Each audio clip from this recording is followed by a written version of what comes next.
আসসালামু আলাইকুম এভরিওয়ান, তোমার দেওয়া ভালোবাসা গল্পের 113 নম্বর পার্ট। তো আর বেশি কথা না বলে চলুন গল্প শুরু করে দেই। আমার প্রতিটি বদনাম, প্রতিটি বদদোয়ার পরিণত যেন তোর হাতে লিখে রেখেছিল ভাগ্য। তোকে কি সেই হিসাবে শেষ পৃষ্ঠা বানাতে গড়া হয়েছিল মেহরুন? সানির এই কঠিন ভাষা বোধগম্য হলো না সারার। চোখের পাতা মেলে তাকালো সারা।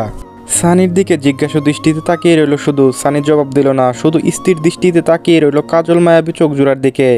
সানি ঝুঁকে এলো অনেকটা, নিজের কালচে রঙের ঠোঁট জুড়ের ভাঁজে আঁকড়ে ধরল তার রমণীর নরম গোলাপি ঠোঁট জোড়া। দুঃখ, সুখ, আফসোস, অব্যক্ত অনুভূতি সব কিছু বহির্প্রকাশ যেন অশ্রুতেই ঘটে। সারা কিসের বহির্প্রকাশ অশ্রুতে ঘটালো বোঝা গেল না, তবে আজ সানি সারার গড়িয়ে পড়া নোনা জল মুছে দিল না, বরং নিজের ভালোবাসা গ্রহণ করে নিল নোনা জলগুলো। সানি সারার কপালে কপাল ঠেকালো, অস্থির কণ্ঠে ক্ষণ ক্ষণ শ্বাস ফেলে বলে উঠল, জীবন তো অল্প দিনের সফর, চল না এই গল্প বদনাম আর বরদোয়া নিয়ে কাটিয়ে দেয়। কিছু আফসোস থাক, কিছু অপূর্ণতা থাক, এরই মাঝে তোর আর আমার একটা গল্প থাক। তাদের এই পূর্ণতার নাম কি দিবি? শূন্যতায় কুড়িয়ে আনা মিলন, নাকি অসমাপ্ত এক উপন্যাসের নাম, নাকি প্রাপ্তির মাঝেও এক অপ্রাপ্তির গল্প? দুজনের কারো জানা নেই এর উত্তর। তবে যে নামই হোক, তাদের সম্পর্ক বিচিত্র। অপ্রাপ্তির মাঝে প্রাপ্তি, আফসোস নামক এই সৌভাগ্যর গল্প। বিকেল ঘনিয়ে আসছে, সূর্য আস্তে আস্তে ঢলে পড়েছে পশ্চিম আকাশে। প্রকৃতির সুন্দর রূপের সাথে হাতে হাত রেখে দুইজন সমুদ্রে পা ভিজিয়ে চলেছে। পিছনে হেঁটে আসছিল আফজাল হোসেন সহ আরও চারজন। আশেপাশে আরও অনেক অচেনা মানুষজন, সবাই প্রকৃতির অপরূপ সৌন্দর্য সঙ্গ নিয়ে এক সুন্দর সময় কাটাতে ব্যস্ত। সানিয়ার সারাও এরই মাঝে ব্যতিক্রম নয়। সারা ঢলে পড়া সূর্যের দিকে দৃষ্টি রেখে আবদার স্বরে বলে উঠল, চলুন না দুইজন মিলে একটা ছবি তুলি। সারার আবদার শুনে সানি ঠোঁট প্রসারিত করে নিঃশব্দে হাসলো একটু। তার রমণীর আবদার শুনতে আর পূরণ করতে ভীষণ ভালো লাগে তার। সানি কোনো প্রতি উত্তর করলো না। সানি পরনে তার হালকা পছন্দের সাদা রঙের পাঞ্জাবি আর সাদা রঙের ট্রাউজার। সারা সেজেছে টকটকে গাঢ় লাল রঙের, আর সানি সেজেছে ধবধবে সাদা রঙের। দুইজনের পার্থক্যটা অনেক, তবে পাশাপাশি দাঁড়ালে অদ্ভুতভাবে এই দুই রং মানিয়ে যায়। সানি তার ট্রাউজারের পকেট থেকে নিজের ফোনটা বের করলো, ঘুরে দাঁড়িয়ে আফজাল হোসেনের উদ্দেশ্য করে বলে উঠল, চাচা একটা ছবি তুলে দিন তো আমাদের। আফজাল হোসেন মৃদু হেসে উঠলেন সানির কথায়, হাস্যজ্জ্বল চেহারা নিয়ে হাত বাড়িয়ে নিলেন ফোনটা। দুইজনের সম্পর্ক আফজাল হোসেনকে মুগ্ধ করছিল বারবার, তেমন আফসোসও হচ্ছিল ভীষণ। সানি সারার বাহু ধরে দাঁড়ালো, বেশ কয়েকটা ছবি তুলল দুইজন। ছবি তোলার মাঝে সানি হুট করে রসিকতা করে করল, ঠোঁটের কোণে হাসিয়ে নেই বলল, চাচা মানাচ্ছে তো দুজনকে, বউটা আমার বেশি সাদা হয়ে গিয়েছে, সুন্দর মেয়েদের কালো জামায় তাই শ্বশুর মেনে নিতে পারছে না, আমার আর একটু সাদা হওয়া দরকার ছিল। আফজাল হোসেন সহ বাকি চারজন উচ্চস্বরে হেসে উঠলেন। মানুষটা এখন বেশি রসিকতা করে। সারার যেমন একটু লজ্জাও লাগছিল, তেমনি মানুষটার উপর রাগও হচ্ছিল ভীষণ। পিতা সমতুল্য মানুষদের সামনে এমন রসিকতা, লাজ লজ্জা কমে গিয়েছে মানুষটার।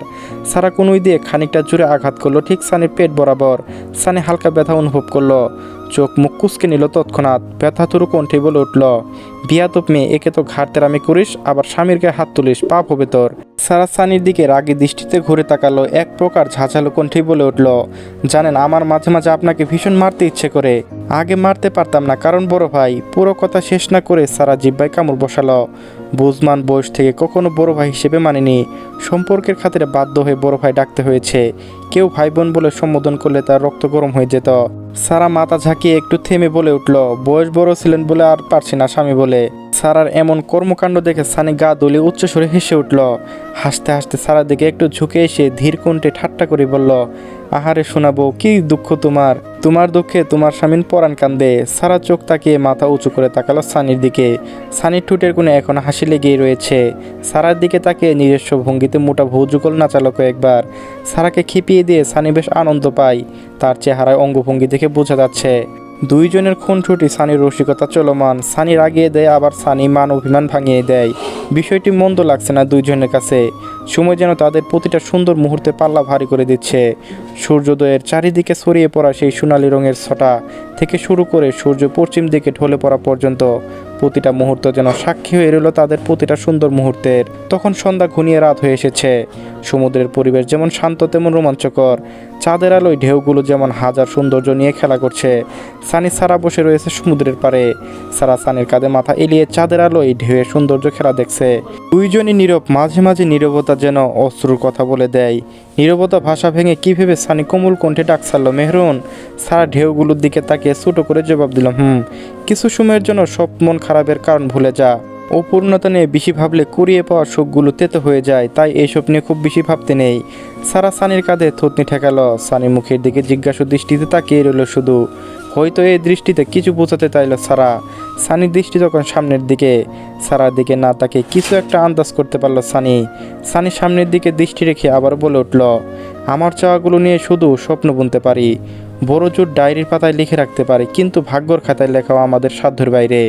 জানিস তো, জন্মের আগে ভাগ্য লেখা হয়ে যায়। চাওয়ার পাওয়ার ভেতর পার্থক্য না থাকলে বুঝতাম না কী করে ভাগ্য বলে কিছু রয়েছে। জীবন তো আর রূপকথার মতো নয় যে আফসোস থাকবে না।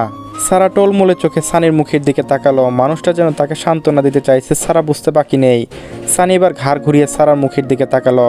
সানি সারা বাহুতে এক হাত রেখে আরও নিজের নিকটে নিয়ে এলো। সারা মায়াবী টোলমোল করা চোখ জোড়ার দিকে স্থির দৃষ্টিতে তাকিয়ে শুধু বলে উঠল, জীবনে এত সুন্দর কেন জানিস? আফসোস আর অপূর্ণতার জন্য। পূর্ণ অপূর্ণতা তো জীবনের সৌন্দর্য। সব কিছু পেয়ে গেলে কেমন এক ঘেমি হয়ে গেল না? সারা শুকনো ঢুক দিল একবার। মানুষটার স্বাচ্ছন্দ্য আসলে কী সব মেনে নিতে পারে? তার কি কখনো খারাপ লাগে না? আজ অবধি মানুষটাকে কখনো ভাগ্য নিয়ে অভিযোগ করতে দেখিনি, না মানুষটাকে ভেঙে পড়তে দেখেছে। সবসময় স্বাভাবিক চলাফেরা, তবে অন্য সকল মানুষদের থেকে ভিন্ন। মানুষ ভীষণ চাপা স্বভাবের। আজ অবধি মনের ভেতর কথা মুখ ফুটে কিছুই বলেনি তাকে। ভিতরে চাপা আর্তনাদ তাকে কতটা আঘাত করে আজ অবধি মানুষটা প্রকাশ করেনি তার কাছে। সারা আজ ভীষণ জানতে ইচ্ছে করলো, তাই সানির চোখ জোড়ার দিকে তাকিয়ে প্রশ্ন করেই বসলো, আপনার কখনো ভাগ্য নিয়ে অভিযোগ হয় না? সানি মৃদু সুরে হাসলো একটু, হাস্যজ্জ্বল কণ্ঠে বলে উঠল, ভাগ্য নিয়ে অভিযোগ করা কি রয়েছে? ভাগ্য কিছু নেই এই সাগরের ঢেউয়ের মতো। যখন শান্ত হয় প্রকৃতির সৌন্দর্য বাড়িয়ে দেয়, আবার যখন গর্জে ওঠে তখন এই প্রকৃতির সৌন্দর্য সেই কেড়ে নেয়। অভিযোগ করার কোনো সুযোগই দেয় না। সানি সারার নাকে নাক ঘষে ফিসফিস করে বলে উঠল, যে ভাগ্য আমাকে তোকে দিয়েছে সেই ভাগ্য নিয়ে অভিযোগ কিসের? সারা নিঃশব্দে লাজুক হাসল। ইস, কথা ভালো বানাতে পারেন আপনি। সানি মৃদু সুরে হাসলো একটু। কী ভেবে সারার মুখটা মলিন হয়ে এলো। একটু অভিমানী সুরেই বলে উঠল, এর জন্য আজ অব্দি 3 শব্দের কোনো একটা বাক্য বললেন না। সারা সানির কাঁধ থেকে মাথা তুলে মুখ বাঁকালো একটু, অভিমানী মুখটা ঘুরিয়েই নিল। কী ভেবে সানি হাস্যজ্জ্বল কণ্ঠে রসিকতা করলো আবারও, বলবো না তো? সারা সানির দিকে আবারও তাকালো কৌতূহল। সারা ফর্সা কপাল ভাঁজ করলো কয়েকটা, জিজ্ঞাসু কণ্ঠে বলে উঠল, কেন? সানি নিজের ঠোঁটের দিকে আঙ্গুল দিয়ে ইশারা করে দেখিয়ে বলে উঠল, আগে নিচ থেকে একটা চুমু দে। ফর্সা গাল লজ্জায় লাল হয়ে এলো মুহূর্তেই। ঠোঁটের কোণে লাজুক হাসি এনে সিটকে দূরে সরে এলো। সারার দিকে তাকিয়ে উচ্চস্বরে হাসতে লাগলো সানি। হাসতে হাসতে এক প্রকার গড়িয়ে পড়েছে, যেন সারা মাথা নত করে রেখেছে। তার লাজুক রমণীর লজ্জা আরও বাড়িয়ে দিতে সানি হাসতে হাসতে ঠাট্টা সরে আবার রসিকতা সুর টেনে বলে উঠল, লোলনা, আর কতদিন চলবে তোমার এই ছলনা? স্বামীকে যে ভালোবাসতে হয় এটা কি বুঝো না? লজ্জা রাঙানো মুখটা আরও লজ্জায় লাল হয়ে এলো। লজ্জা আড়ষ্ট করতে ব্যর্থ হলেও তবু একটু রাগ দেখিয়ে বলে উঠল, চুপ করুন তো, বেলাজের মতো কথা। সানি এবার আরও উচ্চস্বরে হাসতে লাগলো। সানির হাসি আওয়াজ সারার লজ্জা আরও বাড়িয়ে দিচ্ছে। উসখুস করতে করতে চারপাশ নজর বোলাতে লাগলো। সানি হাসতে হাসতে সারা মাথায় গাঁটটা মারলো একটা। সারা মাথা চুলকাতে চুলকাতে চোখ মুখ কুঁচকে বিরক্ত দৃষ্টিতে তাকালো সানির দিকে। সানি হাস্যজ্জ্বল কণ্ঠে বলে উঠল, এই মেয়েকে দেখলাম আমার হাঁটুতে পড়ে থাকতে, কেমন মটকা মেরে কোলে পড়ে থাকতে। নাকের পানি চোখের পানি দিয়ে নিজের গা মাখাতো, সঙ্গে আমাকেও মাখিয়ে দিত। আমার এক ধমকে তুই আগে কতবার নিজেকে হাফ প্যান্ট ভিজিয়ে ফেলছিস জানিস? যে পিচ্চি মেয়ে এখন আমাকে নাম ধরে শাসন করে, আবার চোখ রাখিয়েও রাগও দেখায়। আহা, কি ভাগ্য মানুষের। সারা লজ্জা আর রাগে 2 হাতে শক্ত করে সানির গাল চেপে ধরল। স্বইচ্ছায় এই কোন মানুষের পাল্লায় নিজের নাম লিখিয়েছে। সানি উচ্চস্বরে হাসছিল তখন। সারা দাঁতে দাঁত পিষে বেশ রাগী সরে বলে উঠল, অসভ্য ভণ্ড লোক একটা, আল্লাহ, আমি কাকে বিয়ে করেছি? সারা শক্ত করে মুখ চেপে ধরে সানি ভালোভাবে কথা বলতে ব্যাঘাত ঘটেছিল।